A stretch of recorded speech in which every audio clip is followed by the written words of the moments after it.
Welcome, everyone. My name is Ramses Out. I run roamstack.com. Today, we're going to talk about learning how to learn, or more specifically, deconstructing the skill of learning how to learn.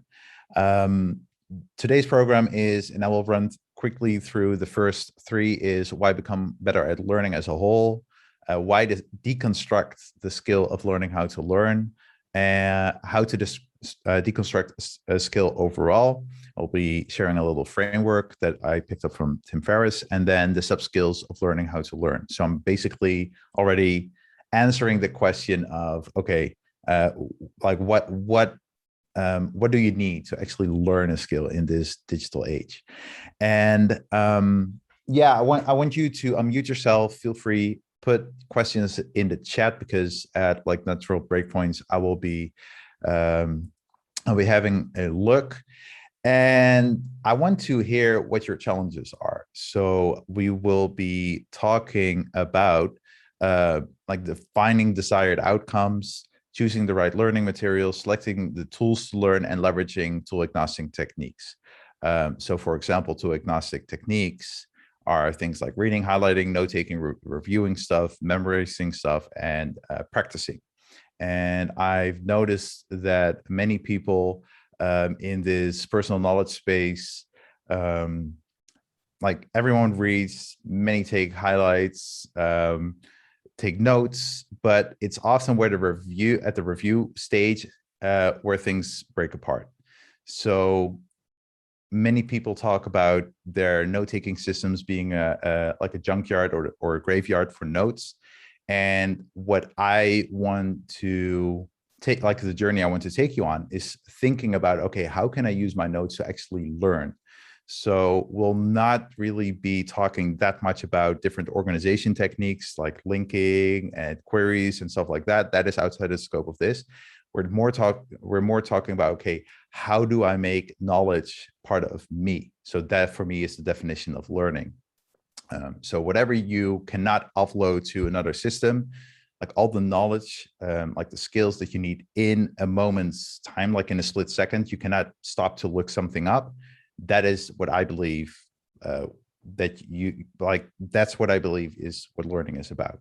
So we'll be using our notes. So maybe you already have like a note-taking system, you have everything set up, but you recognize that at the review stage, the memorization stage, or the practice stage, things don't really progress.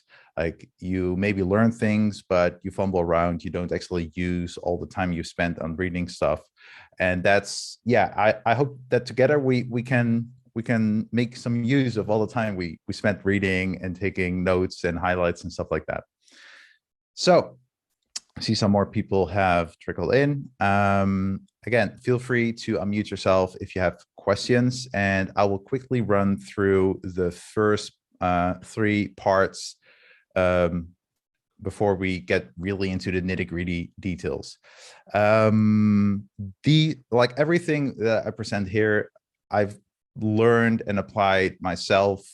So I've a lot of experience with applying basically all the advice that I give tonight or this afternoon if you're in the US. And I've also worked with like dozens of professionals setting up their infrastructure, like their personal learning infrastructure. And I've seen that this works, but there's a but. You have to keep showing up. So no tool in the world is going to help you if you don't show up. So you actually have to go through the motions. That is like the key I want you to take away from this session. And then how you actually do it, well, that's what we're going to discuss now. So the first question is, why become better at learning? If you're a knowledge worker, I will assume you are a knowledge worker. So basically you sit in front of a computer every day and you do stuff like you take in information, you write, and then you have to answer people. Could be through email, Slack, whatever, but like you get questions and you need to give an answer.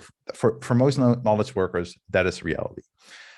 But we also face information overwhelm, because if you have different communication channels, information overwhelm can come in the form of questions that you get. And then all the notes or like all your knowledge you're trying to scramble to gather, or either offload it from your mind because you know something that someone is asking, or you don't really know it, but you know it's in a note, that can cause information overwhelm. That is made worse because technology moves very fast. So organizations are changing. I actually just got off the phone from with an ex-colleague of mine, and he said that they're going through a reorganization. I left the company last year after they had a reorganization. So they are going through another reorganization. Why? Because they come into new insights, they start to use new systems. So like roles change, technology makes companies change. And as we get busier and busier, another thing that becomes possible is that we can automate parts of our job. So things that you do repeatedly, if you know how to use different tools, you can automate part of your job, so you can focus more on the complex stuff, on the stuff that you have not encountered before. However, you first need to learn how to use that technology. So the skills that I hope you will develop, like learning how to learn, can apply to many areas of knowledge or skills. And just knowing how to learn, knowing that when you feel pain at some point in your learning project, and knowing that it's normal, and knowing how to push through plateaus, that will make learning more fun, even though it can be tough, can be frustrating. If you know how to learn, it will be more fun, I tell you. So that is for why become better at learning. If there are skeptical people here, I would love to hear from you.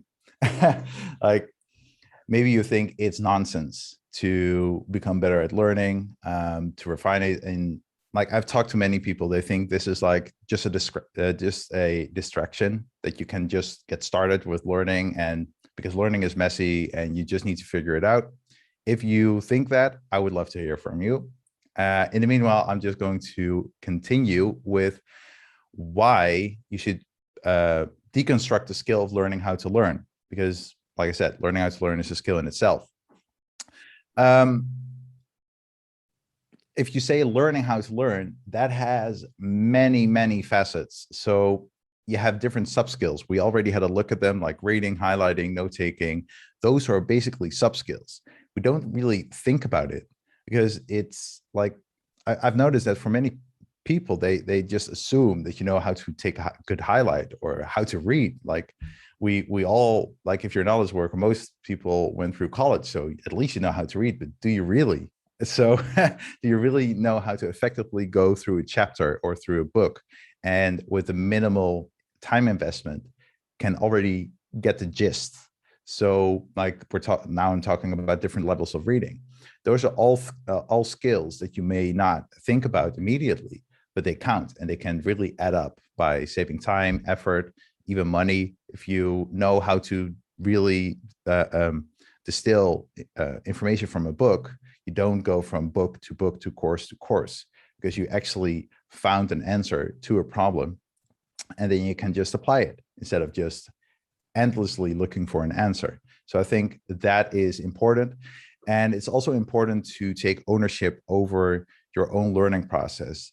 Like, the time that learning and development departments in companies were dictating what you should learn, I think that is over. You encounter problems in your work, and you constantly have to figure out, okay, how am I actually going to solve this? How am I going to get this off my plate? That was always my question. Like, okay, I'm confronted with a question or a problem from a client. I just want to get this off my plate as fast as possible. So do I need to record a Loom video or write something up? Do I get this question repeatedly? Like that whole process, I really need to take ownership over that, because it's my life, it's my work, and I want to make things easier for myself. So that's why I take ownership over my own learning process. Now the question is, how do you actually deconstruct the skill? So this is the DISSS framework. It's by Tim Ferriss. I did a session earlier about this, and I should link to it. I just realized, well, like I can do that later. But basically, the steps in this are to find the Lego blocks of a skill. So once you know what skill you want to learn, could be like note taking as a sub skill, you need to deconstruct, okay, what are the fundamental knowledge blocks? So like writing a note could be, okay, a fundamental building block could be atomic notes. So just one idea per note, that is a building block. Writing in full sentences, that is another building block. Using your own words, like how do you translate jargon and stuff? How do you come up with analogies? Those are all like building blocks for note taking. The next step, once you have those building blocks clear, the question becomes, okay, what should I focus on first? And a good principle is the 80-20 principle. So what is 20% of the knowledge that will bring me 80% of the results? So for example, good analogy, if you really want to remember, learn from the notes that you take, coming up with good analogies will go really far. Like it's way better to come up with a good example than to become really good at noting down the names of concepts, because those don't really have an emotion with you. So it's better to come up with analogies so you understand the idea than to understand all the jargon. So you really need to figure out, okay, what is the most important thing based on what I need to be able to do.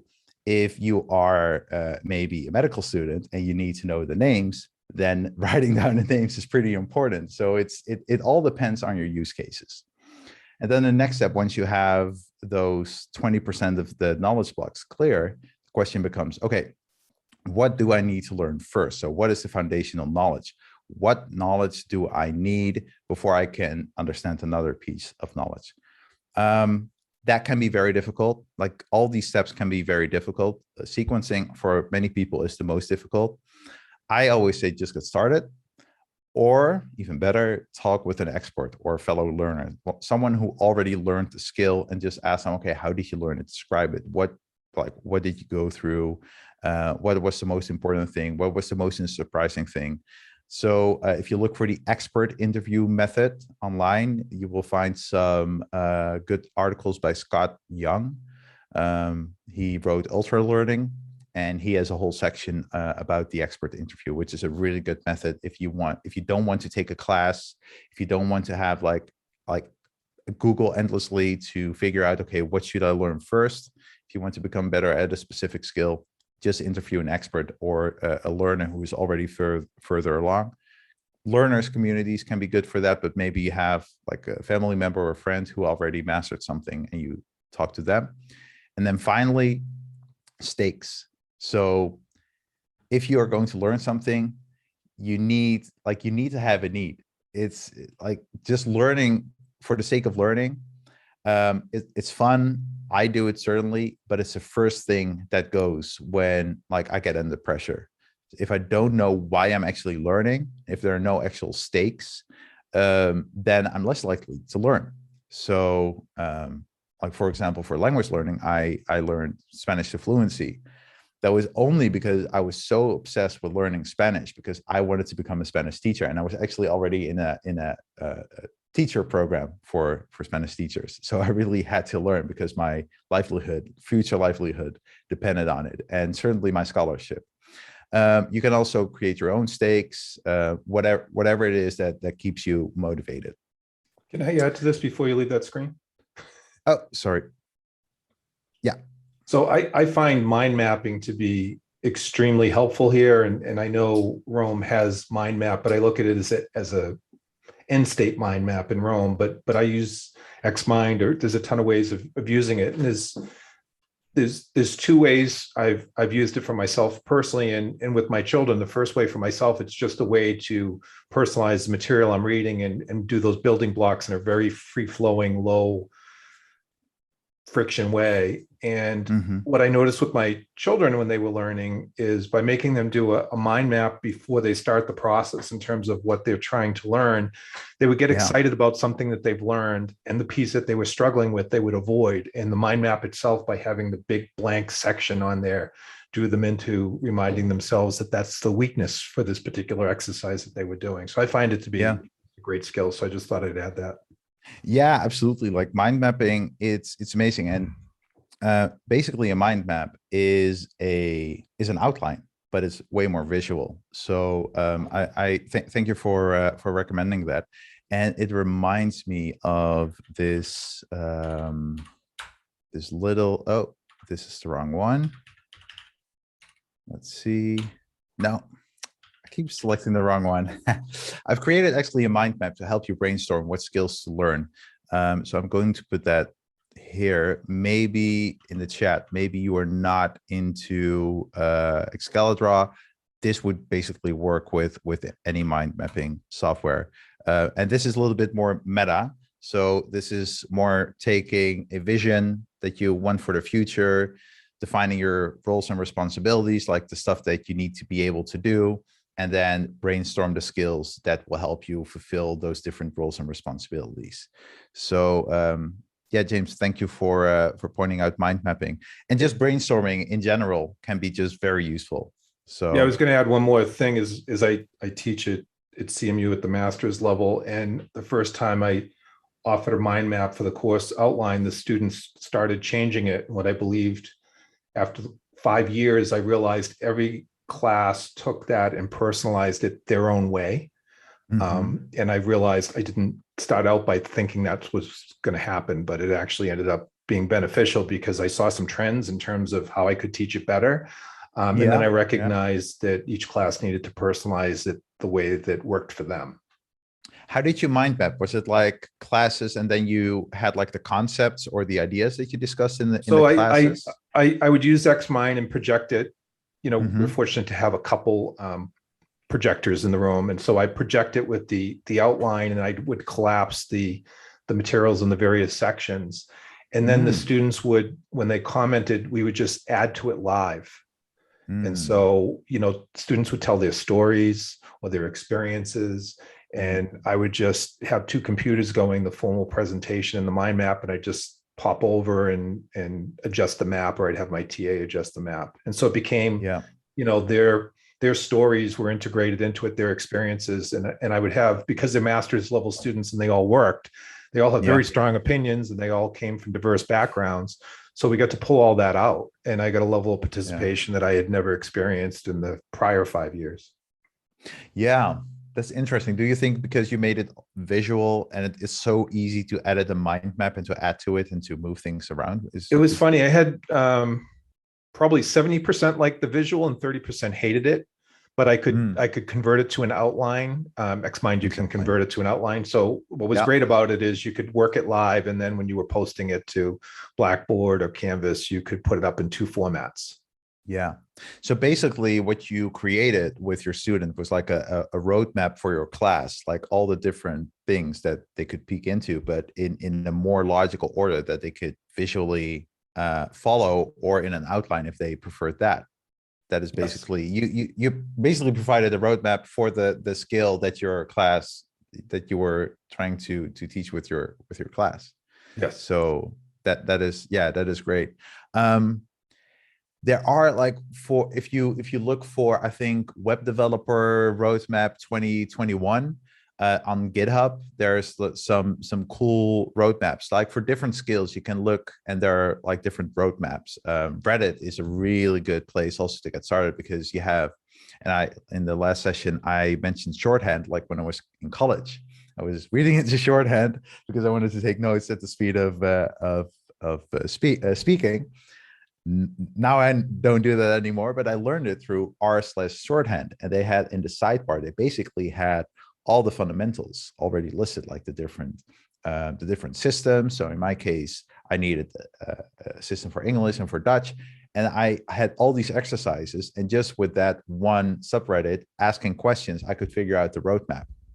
So yeah, I love this idea of mind mapping. It's also really good for group learning, indeed. So if you want to dive deeper into this, let me think. There is this, and I'll also put this in the chat. This is a transcript from a podcast that Tim Ferriss did, but basically it's him reading out loud a chapter from his book, The 4-Hour Chef, which is about cooking, but it's also about how to learn a skill. Very interesting. He talks about the DIS framework in depth here.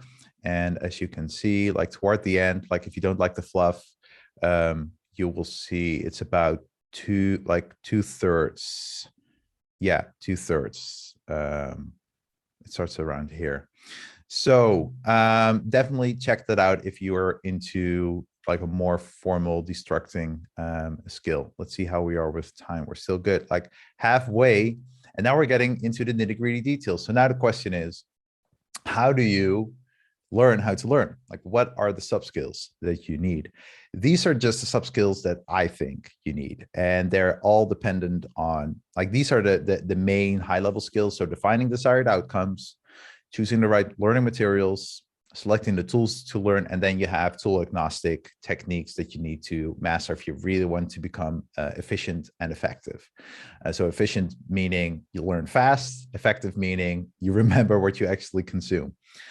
I don't know if any of you have, like, just looking at this, you think, you need more to learn how to learn. Maybe you think, well, what about practice? Well, I have that here, although it's outside of the scope for this session. Feel free again to interrupt me or put in a chat, anything in the chat. I have the chat window open.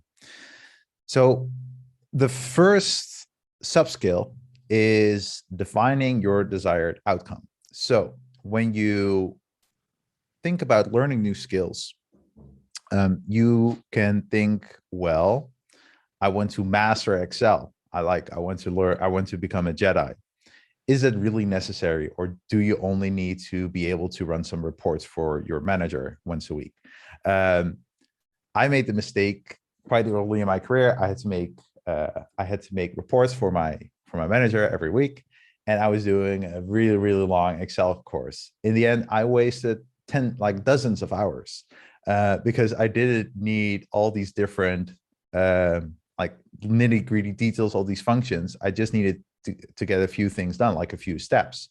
So once I understood, okay, this is the report I need to create. So I just asked my manager, show me a report that you like, and I will figure out how to create it for you with, like, obviously with fresh data every week. And that sliced my learning time by a lot. And then I learned R, and that made it even easier to clean up data. So I started to look for different subskills. Okay, how can I make my life easier? That is basically my whole philosophy. How can I make my life easier? Still, there are different sub sections you could say. So maybe you're just looking for understanding. First understanding would be, what problem are you trying to solve? So that is in itself a skill. So defining your desired outcome, and then the first step is like define what problem you're trying to solve. And before you can master a skill, you also need to know the individual steps. So again, what is the wanted outcome? What do you need to be able to do? And what are all the steps that you need to take? So coming back to the like the report example, what are all the steps I need to go through to have that report? So it starts very rough, like get the data, clean the data, put it in Excel, like, and the more you think about it and the more you actually do, the more precise you can become. So again, here the expert interview can help. Maybe some YouTube videos can help showing you all the steps, but like understanding your problem, what are you trying to solve? And then what are the different steps? Again, think about this framework. That is like the first step in getting somewhere, like learning what you need to learn. And then for most people, especially if you are in business, you consume information to solve business problems because you're confronted with a question or a challenge or something like breaks, and you need to figure out what it is. And if you're a programmer and you are faced with bugs, you need to go out on the web to find, okay, what is causing this bug? Like, you need to learn a certain way of thinking. Maybe you don't have that way of thinking. Maybe you need to become better at Googling. So as you're solving problems, you encounter basically the subskills that you need to have. So maybe you need to step up your Google game. Maybe you need to become better at asking questions. Maybe you need to become better at searching Stack Overflow. The possibilities are endless, but to solve problems, that is basically, for many people, their desired outcome. They have a problem and they want to learn just enough that they can solve it. And then for some people, it's not just solving problems, but also once they have solved the problem, it's sharing that knowledge. And I have based like this little list on a series of articles I've written, and we'll link that to that in a bit. But these, like I took the mindset of a someone who likes to learn from communities and who likes to learn from like social media. And it's, in that case, it's not just about consuming, it's also about producing. Like if you want to create a network of people that can help you solve like your business problems or whatever you need to solve, going out there, sharing what you know is very useful. And on top of that, like by repeating what you know, you internalize that knowledge at a way deeper level. As you teach others, like teaching others can become a learning tool. Because you learn to simplify concepts, you come up with analogies, you learn to link it to different ideas, to different solutions. So teaching is an excellent way to become a better learner. And what better way to teach it by sharing what you know? So using Twitter helps you to revisit your notes, especially if you like write Twitter threads. And it helps to find like-minded people, because once, like one example, I was very interested in Stoicism. So this is an example from my personal life. I was very interested in Stoicism.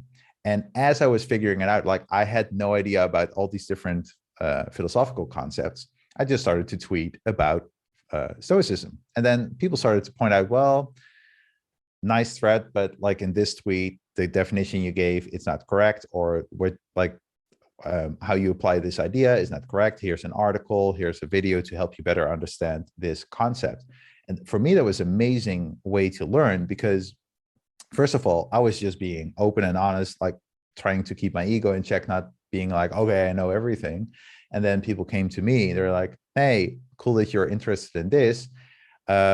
Here's a video. And at some point people would come to me and ask me to explain them those concepts, because they still didn't get the video that they saw linked, someone linked to. So that gave me a chance to teach and to further internalize those concepts. In companies, like emails and memos can be really good ways to share knowledge. Blogging is really good, could be internally, but like I used to work at Oracle, and our like technical people, they used to write blog posts on new functionality or workflows, or how to solve common problems and bugs. And that was really a way to promote their expertise also within the company. So blogging was a way for them to be noticed by managers and to move up in the corporate ladder. And then you can basically go the way of the course creator. So starting with guides, and that is basically what I do with RoamStack. I just write guides for common workflows. And now I'm working on a course. So for me, I started with Twitter, writing emails and memos for internal use. I was working in the HR department. I was blogging from a very young age. I like to write guides. And now I'm at the point I am writing a course about learning how to learn. So it's basically the natural progression. And I have written a series of articles about how I basically take notes. So if you're interested in that, I will put this in the chat. And Melody says, I think that Bloom's taxonomy or similar can be helpful here. How well does it need to be learned? Remember, understand, apply, analyze, evaluate, or create. Yes, absolutely. Look into Bloom's taxonomy. What is also very useful is this book called The First 20 Hours. I don't know who wrote it, so I'm just going to look it up. The First 20 Hours by Josh Kaufman. Very interesting. This is like for books or for knowledge that you don't really need to like master. It's just that you know just enough to get something done. So let's see. I put the link in the chat as well. All right. So those are like defining the desired outcomes. I don't know if there are any questions about this. I realize I have left out just being able to perform a skill. that could be a desired outcome. Maybe you play a sport and you want to become better at, like, I don't know, like your golf swing. You could approach that as a learning project, and for yourself define, okay, what are the sub skills to make my golf swing better? Obviously, I'm now approaching this through the lens of a knowledge worker, so we'll be talking a lot about written knowledge and how to consume it, how to digest it, and how to distill the insights from it. Yeah, Greg, good suggestion. And we'll definitely be diving into this in a bit. But Greg is recommending the book, How to Read a Book, very meta. It's by Mortimer Adler and Charles van Doren. It's a little bit of a tough book to get through, but basically it explains the different levels of reading.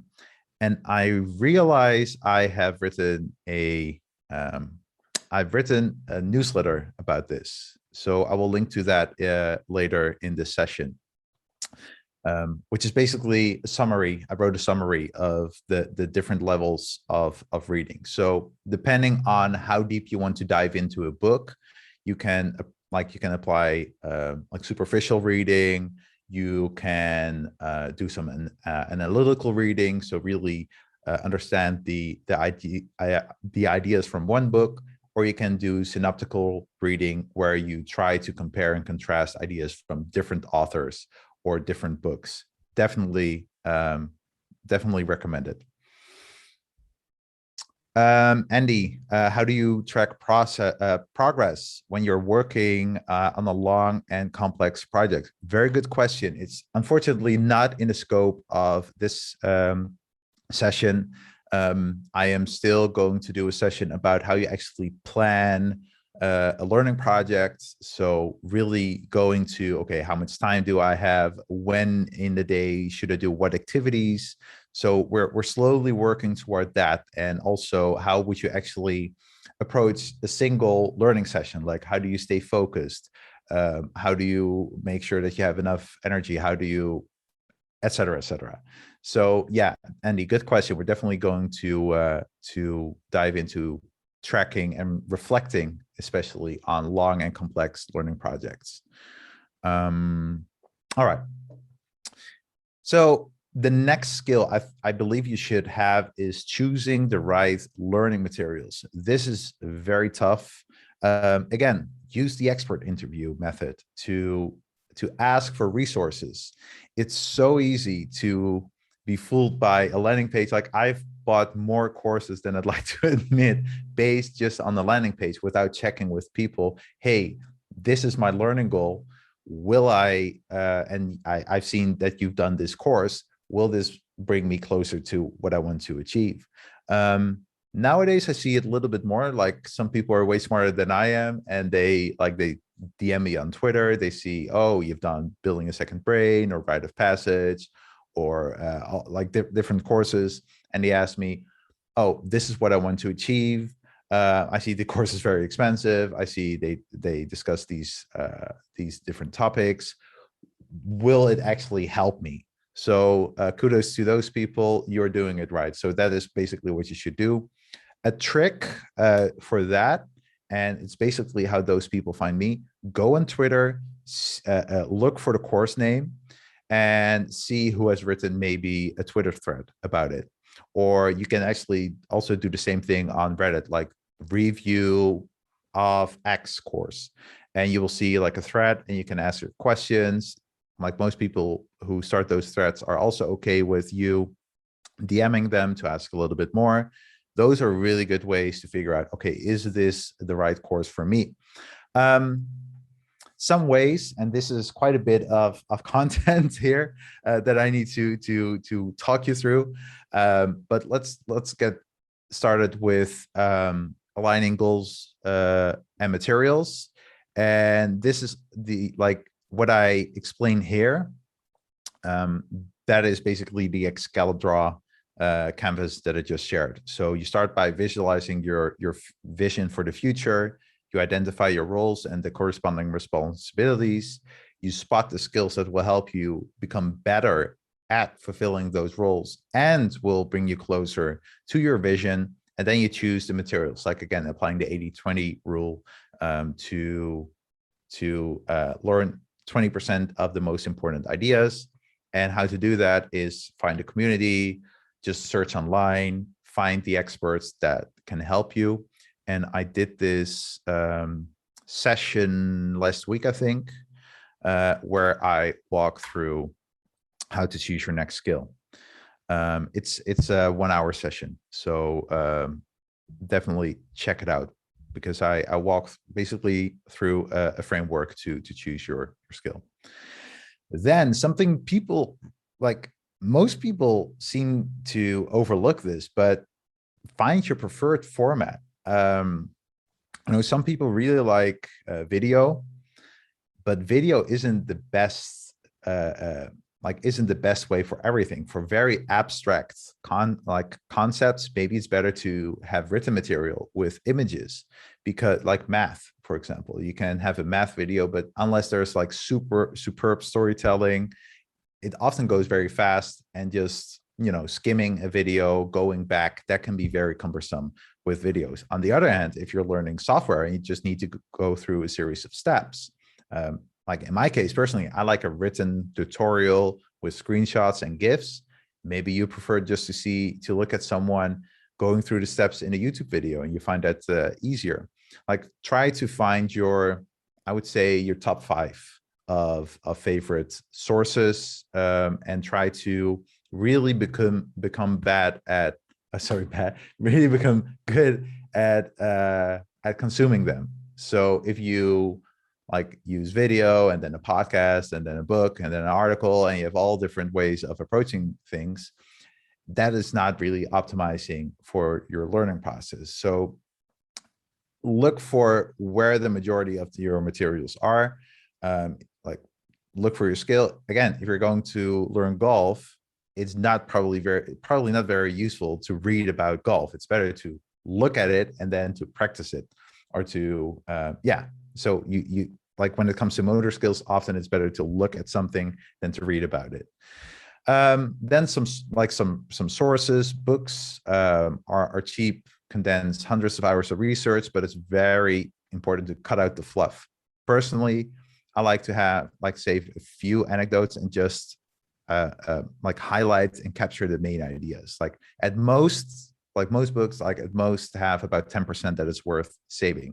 You don't need 5 stories to explain one idea. Like one story or one analogy to explain one idea, that's enough. Articles can contain gems, but you need to be very careful. So again, Greg, thank you for referring to how to read a book. You can also apply this to articles. Like, learn to skim articles, learn to read the headlines, learn to ask yourself questions, okay, to determine, okay, is this article actually worth the read time, like 20 or 30 minutes? Videos, again, useful to for motor skills, for like sequential skills. If you just want to pick out little nuggets, probably get an article that is better. Podcasts, I don't like them at all to learn from. The only way I use them is to break into a new domain or new topic. I look for different podcasts or episodes, and then I just batch them and I listen to them as I'm breaking into a domain or a skill. And I do that to basically hear, okay, what advice do I keep hearing over and over? Basically to find the 20% of Lego blocks, of building blocks for that skill. So that can really help me prime. Courses can be very useful, but again, you need to have your use case clear in mind. Don't go through a course if you only have one specific use case you want to achieve. If you want an entire new career, like now you're like in my case, I was in sales and I wanted to go into like more of a technical role, and I knew, okay, I have to analyze a lot of data. I started to do different boot camps to become better at Python, at R, and that helped me to really go from like knowing almost nothing to be at a like an adequate level and have a certificate to show to a potential employer, hey, I have this skill. Courses can also work for accountability, but they tend to be very expensive, like in money, in the sense of money, in a sense of effort and time as well. And what I personally love is to just go out on social media and ask people. Yeah, I just ask for, hey, I want to learn this skill. What are your best resources? And there are always like 2 or 3 people coming up with amazing resources that help me to further dive into the skill. Like someone asked, I asked, hey, I want to become better at video editing. I've been looking at Final Cut Pro, and someone said, why are you going with Final Cut Pro? What do you need to do? And I said, I record screen shares, and I need to talk, and I just need to be able to very quickly edit. And they're like, use ScreenFlow. It's way cheaper and it's way easier to use. So now I learned to video edit using ScreenFlow. My desired outcome was having an edited screen cast. So that is my wanted outcome. I don't need to go through a Final Cut Pro course. I didn't even have to go through a ScreenFlow course, because ScreenFlow, the creators have all these like 2 or 3 minute videos, and the community is amazing as well. So for like individual use cases, adding transitions, adding overlays, you can learn that as you go. So that is basically how I approach it. I don't think I've put more than 1 hour into learning ScreenFlow, and I've edited dozens of hours of video with it. So you can learn very cheaply by just asking. All right, I need to take a sip of water. I've been talking a lot.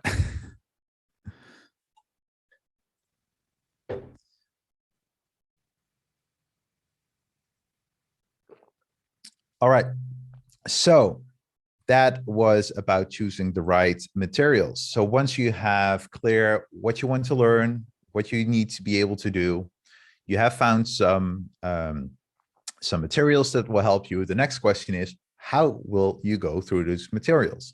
And before we go into, okay, this is how you read, this is how you highlight, I'm really going to dive deep into, okay, this is a good highlight and this is not a good highlight. Before we do that, the question becomes, okay, what are the tools to learn? So again, I have written about this, and this article is called A Map for the Journey, and definitely read it because, sorry, did I say it right? Yeah, A Map for the Journey. And I basically talk about the different content formats, why I like certain format and why not. So I've really written this series from my perspective as a learner, as how I learn. Definitely use that as an example. And then the tools are basically to make learning easier. So what can help you make learning easier? Well, again, we're talking, we're looking through the lens of a knowledge worker. So use the tools that help you solve a problem. So ask, does this tool make my life easier or more complicated? I definitely stepped in this trap. Like I call it the shiny tool syndrome. Some people don't like it when I say that. I think because I think many of us in this tools for thought, note-taking tools space are really interested in the tools. We like to nerd out about the tools, but it can use up a lot of time. And if you keep switching tools, the question really becomes, is this now making my life more difficult, or is it becoming easier? Like I used Obsidian for a while, and I noticed there are some workflows that just take way more time to do in Obsidian than in Rome. So in the end, I stuck with Rome. That as an example. So that is what I constantly ask myself. Then what type of tools can you use? Well, read it later apps, Instapaper. I'm currently using the Reader app by Readwise. I'm actually also going to do some onboarding with people from the community. So if you're interested in that, just let me know. Highlighters, again, very important. Taking good highlights. Use tablets and e-readers to make like your whole workflow easier. Note-taking apps and integration services. Again, take a look at this article, how I take smart digital notes, a map for the journey, to think that a little bit through. In the end, the tool doesn't really matter that much. What matters is that you achieve your wanted outcome. So like, and this, again, for me, this is like a really difficult topic to talk about because I do it myself. Don't just like stop switching all the time. Like define a learning project, pick your tools, be okay with maybe fiddling a little bit with them, but like don't stop until you've reached like your wanted outcome.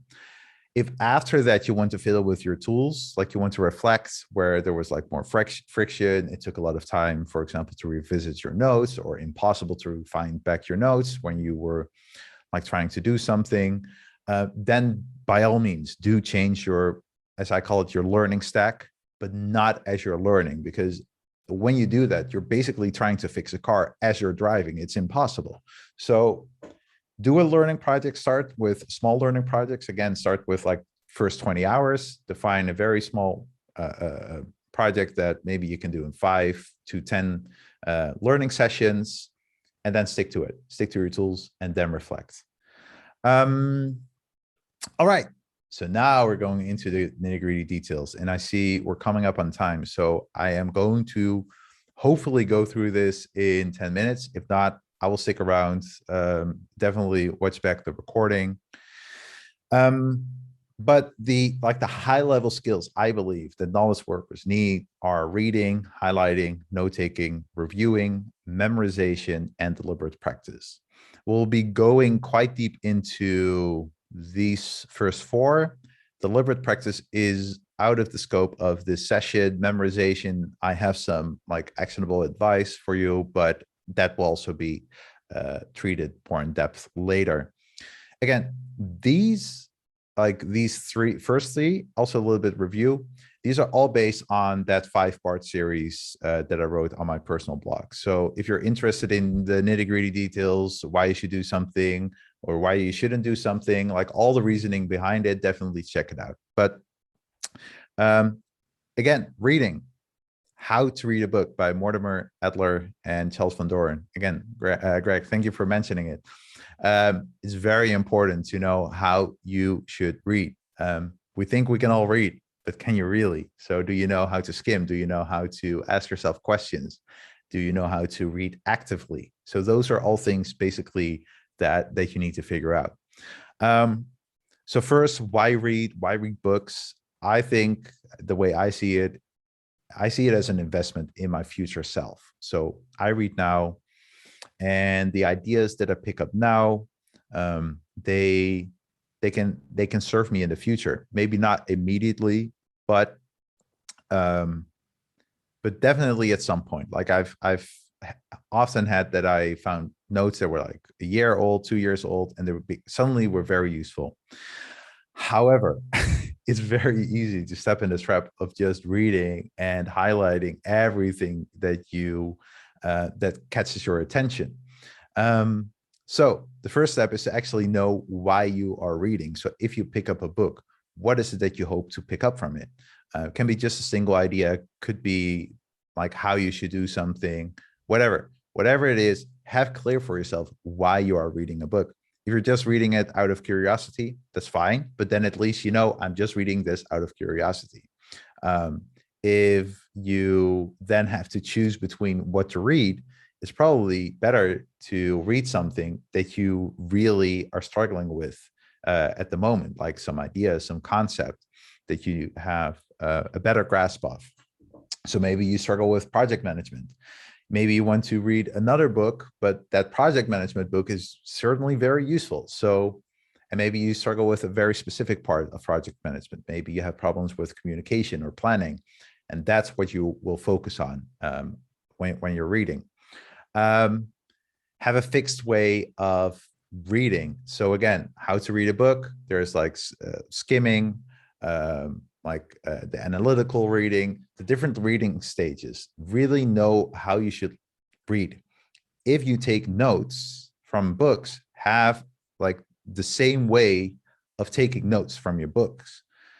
If you try to fiddle with your approach, it's the same with the tools. If you try to fiddle with your approach as you're actually doing the activity, it's not going to work. You're trying to fix a car as you're driving it.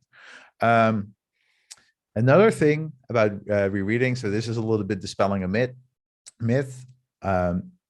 When you reread something like the same information, like you just reread a book, it may feel like you are learning because you recognize what you've already read, but you're not actually learning. You're not actually retaining it. So have a system to either create highlights, create notes, or maybe already memorize it. Maybe you're good at like memory palace techniques, to directly memorize. There are different approaches, but don't reread. Make it active, like highlighting and note-taking will go into that. And as Sunke Arendt says in the book, How to Take Smart Notes, he says, like, the work itself, it's always messy, but organizational decisions can be made upfront, once and for all, like by deciding on one system. So why? Because it gives you much more mental energy that you can then spend on trying to figure out, like trying to understand the concept that you're reading, instead of having to occupy a little bit of your mental processes on, okay, how am I going to find this note back? If you have a system for tagging your notes, or maybe using Readwise, you don't need to think about that. So that is the key. Then we come to highlighting. Well, for many people, this is a problem. Also for me, for a long time. I have to think always about Dan Doyon. He founded Readwise. He says, if you highlight everything, you highlight nothing. Again, have a purpose for reading. Know what you're trying to capture. So many people, they highlight without knowing what they're really looking for, what they want to remember. Another key idea is to have one idea per highlight. Like, I've seen people highlight like 2-3 pages, and like, you cannot tell me this is one idea. So like, find the absolute essence of the highlight. Again, Readwise can really help here. I've written about it in the series about tags. So in Readwise, you can use action tags. You can basically create 3 different highlights and fuse them into one. So you can cut out all the fluff in between, and you just have a distilled single idea. And for that, it's really necessary to have the mindset of a curator. So you need to distill the most important parts.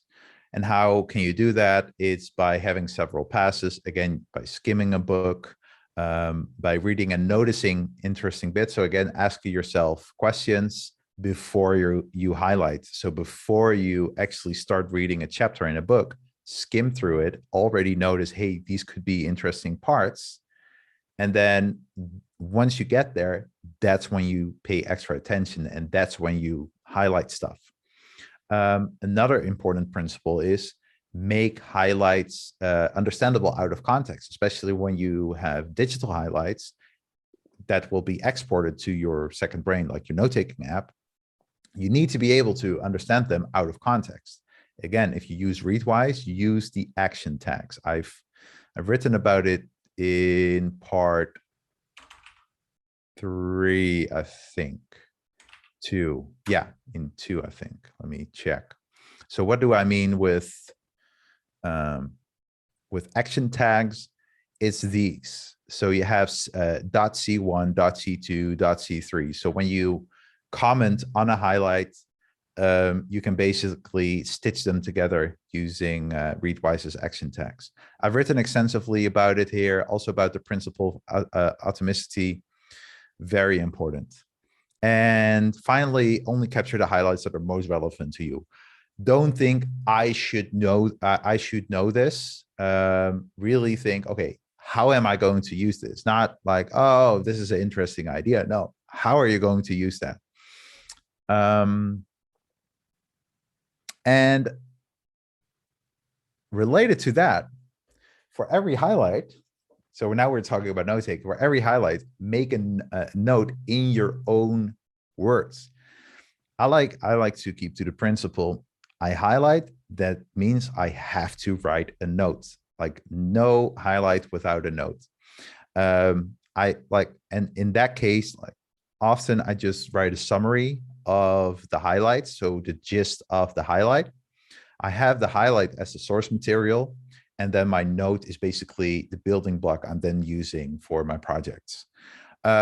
And the way I write my notes is by treating myself, even if I'm writing for myself, taking notes for myself, I'm treating myself like a different person. So my future self, I assume, will not be able to understand what I'm writing now. So I really need to be detailed, give a complete explanation, and not assume that I will understand like 2 or 3 words that are like throwaway words. And because a few months from now, I don't know why I highlighted something.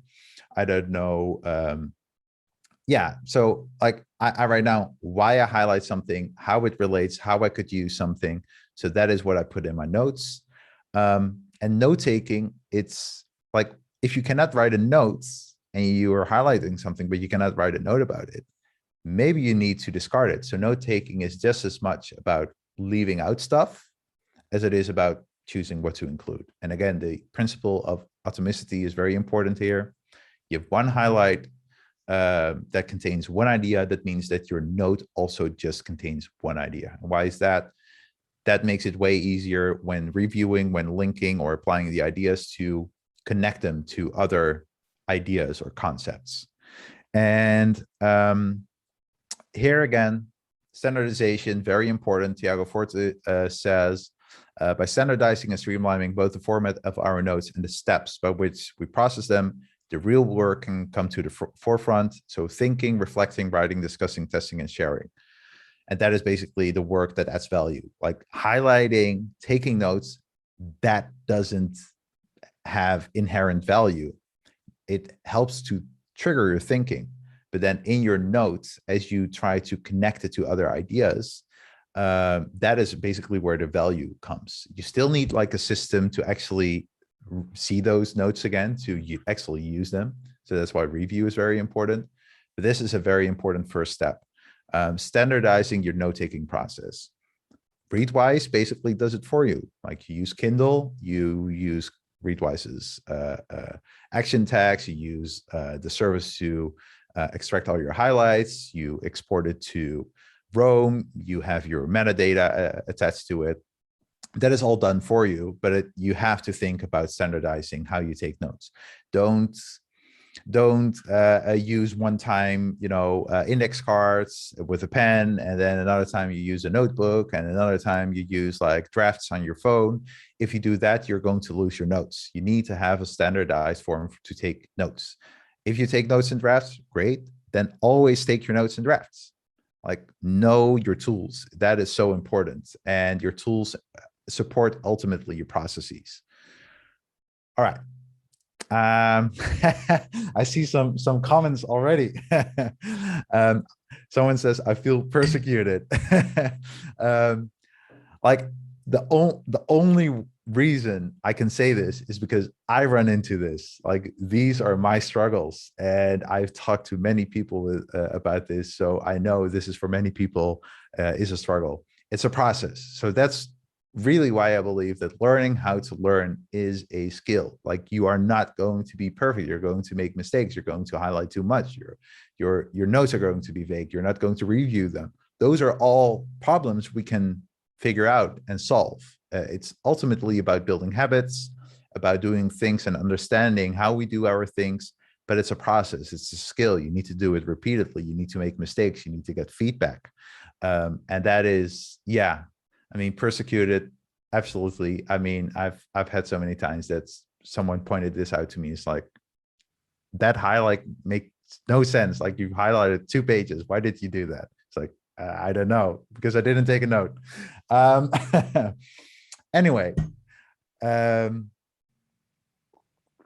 Yeah, Bohan also likes to like whip us with these ideas. I think it was Bo actually who really made me suffer in Rome Book Club as I was doing things. He was like, like you're creating noise for yourself. Like I was creating reading questions and writing prompts about books. It's like, just write about the ideas instead of like creating all this extra work. And I was like, yeah, oops.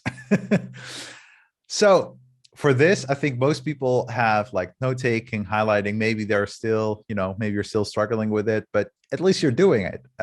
Where like for many people, the issue starts, and I see we're over time. Sorry, but let me rant on. Review. It's like also for me. Don't get me wrong. Also for me, it's very tough. So the question is always, okay, why would you review? Like, so maybe you don't need to review something. Maybe you just need to store something away, and maybe you have like an idea for whatever, like an app or a website or your work. Doesn't matter. Or vacation. If you use the getting things done framework, that would be like someday maybe. Like you don't really need to revisit that often. But even in getting things done, you have like a weekly review and you have your daily review. So reviews are very important to prevent things from falling through the cracks. Readwise can help you with that. Like you can create some metadata that you then plot, like you create a query. If you use Chrome or Obsidian or Logstash, you can create a query as like an inbox. So make it easier for yourself to go through your notes, what you've collected. And the key is multiple passes. So you see an idea for the first time.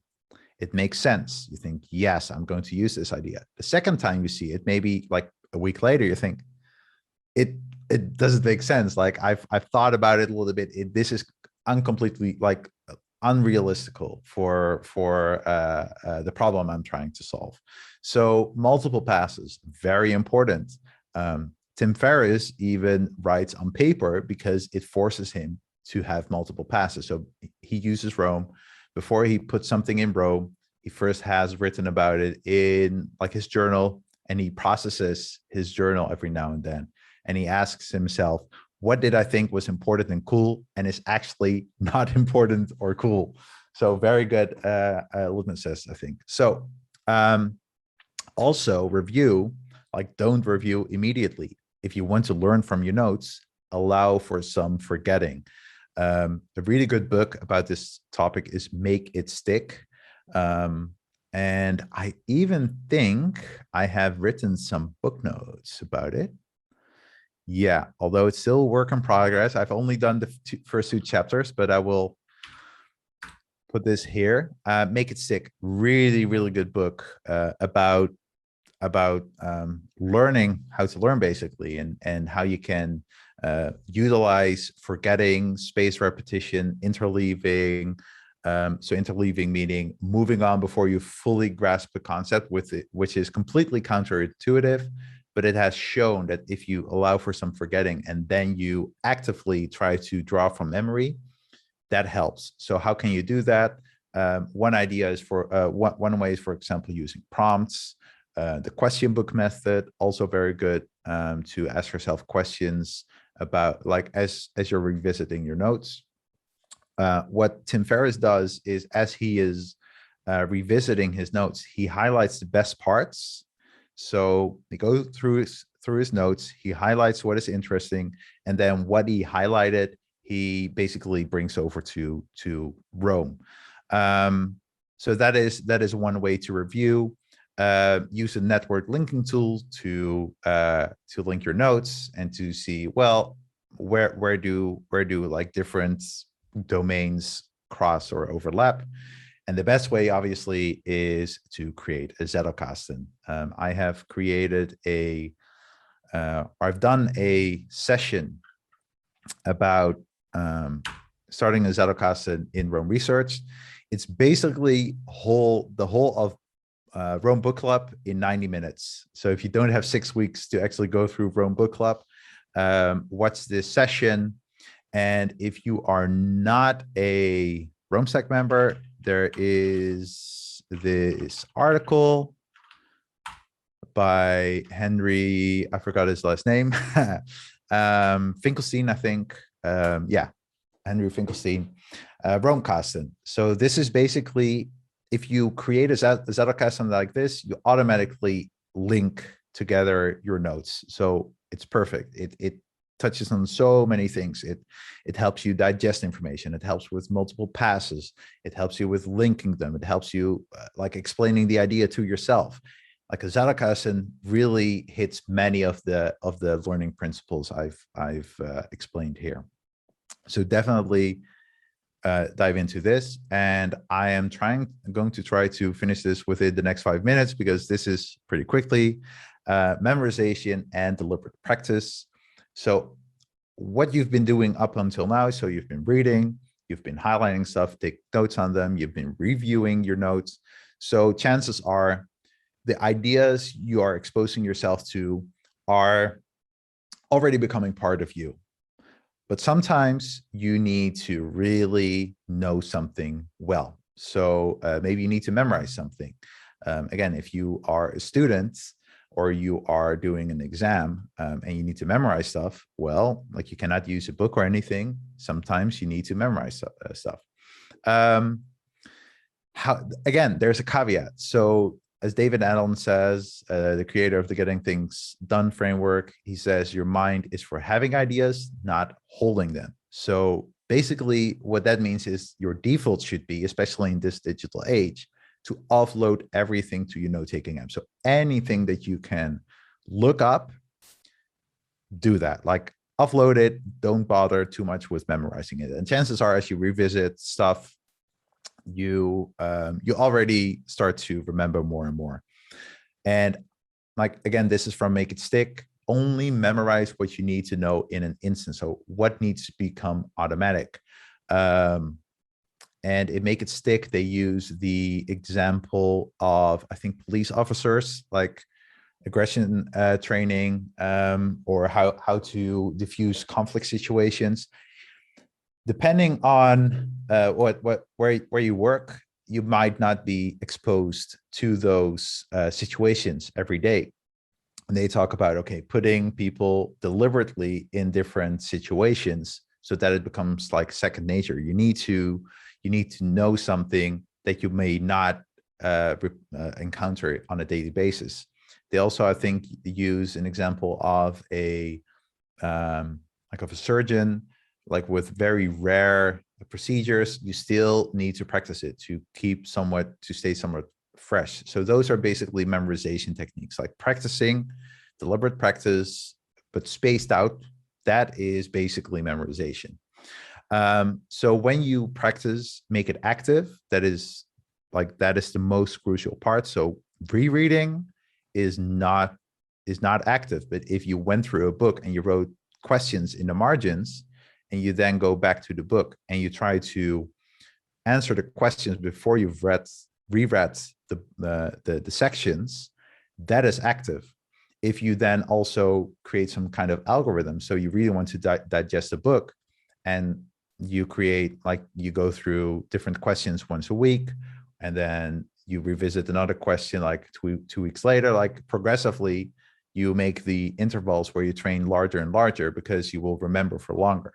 And again, using the forgetting principle, if you practice something right before you're about to forget it, like the learning is way stronger. I'm not going to dive too much into how it works chemically, but it has been proven time and time again. You can use flashcards if it's very theoretical knowledge. If you don't like flashcards, you can test yourself with writing prompts.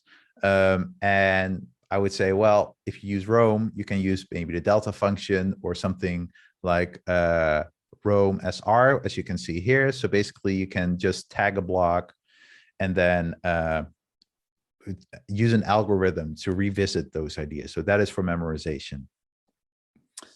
And then finally, deliberate practice. So that is mostly for motor skills, but if you need to be able to do something, so it could be, I don't know, web design, it can be golf, like I said.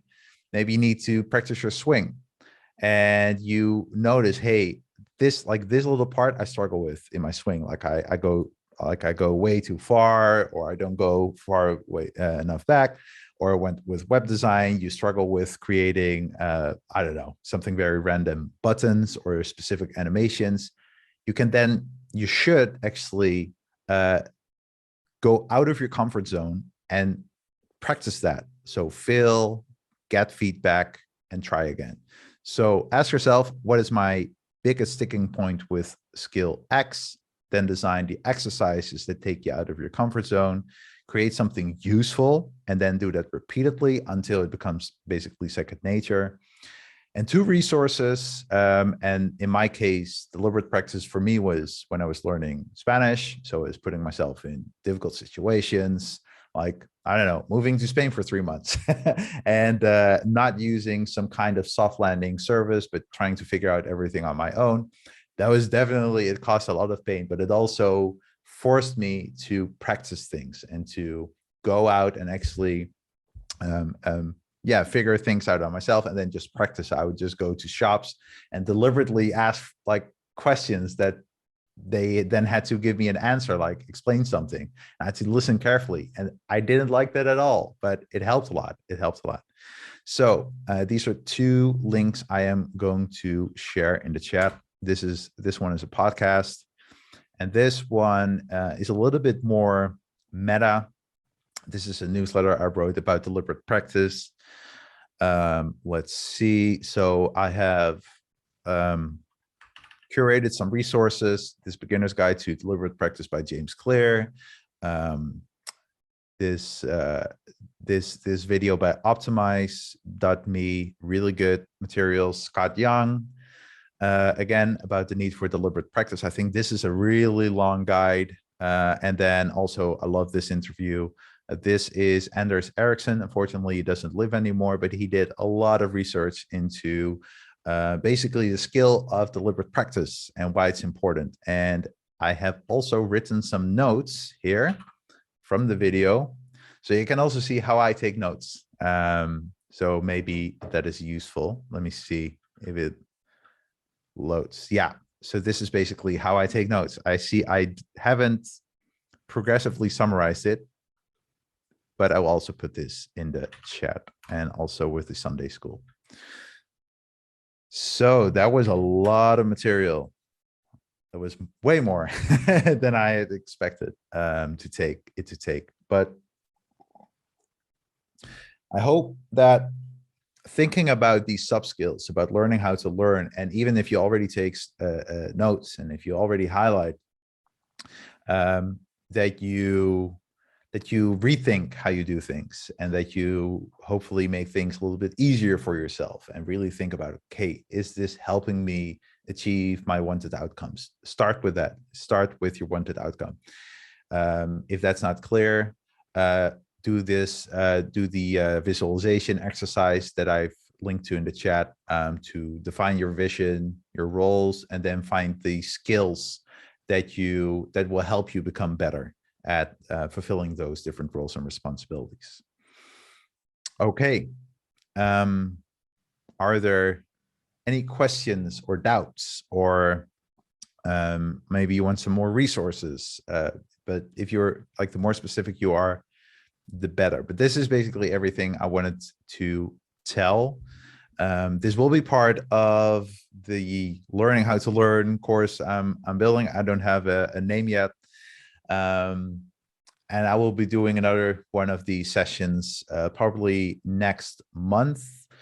The recording will be available for Roam Stack members. So if you're not a Roam Stack member and you don't have enough money, wait a few weeks, and there will be like a little bit of a curriculum ready, and you can just go through everything. So my end goal is basically to provide you a roadmap of the skill of learning how to learn, and help you come up with a learning plan for a very specific skill. So I really want to help you clarify what skill you're going to learn, how you're going to tackle it, what resources you're going to pick, how you're then going to learn from those resources, how you're going to practice, and then also like the day-to-day.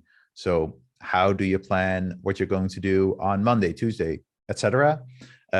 What time of the day are you going to do something? How are you going to focus during your sessions? What can you do? Like all those kinds of things, like everything that can sabotage you on your way to mastering a skill, I hope to cover in this course. And I will be focusing quite a bit on Roam research, but in the end, it's not really about tools. The tools are only helping this process, making it frictionless, making it easier to guide our attention to doing the work that we need to do. So in the end, like I said, it's about showing up. It's about going through the motions, and these tools and these techniques help us to like be as effective and as efficient as possible. So effective, again, being able to reach our goals, and efficient, getting there as quickly as possible. So, yeah, Jorge, definitely, it takes a lot of time to go through these resources, but take your time, think about this, and if you have any questions, please write me here, support@roamstack.com. Never hesitate to send me a message, ask for any help. And if you are not yet in the Roamstack community, it's called ThinkStack Club now. I will put the link here. Let me see, I will create a new link.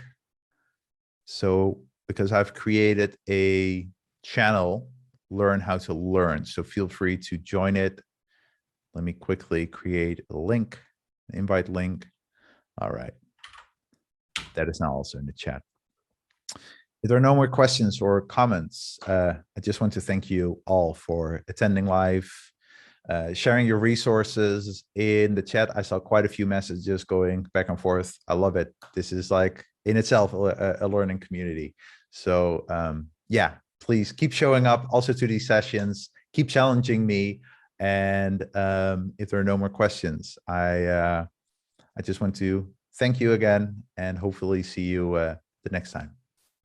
Bye.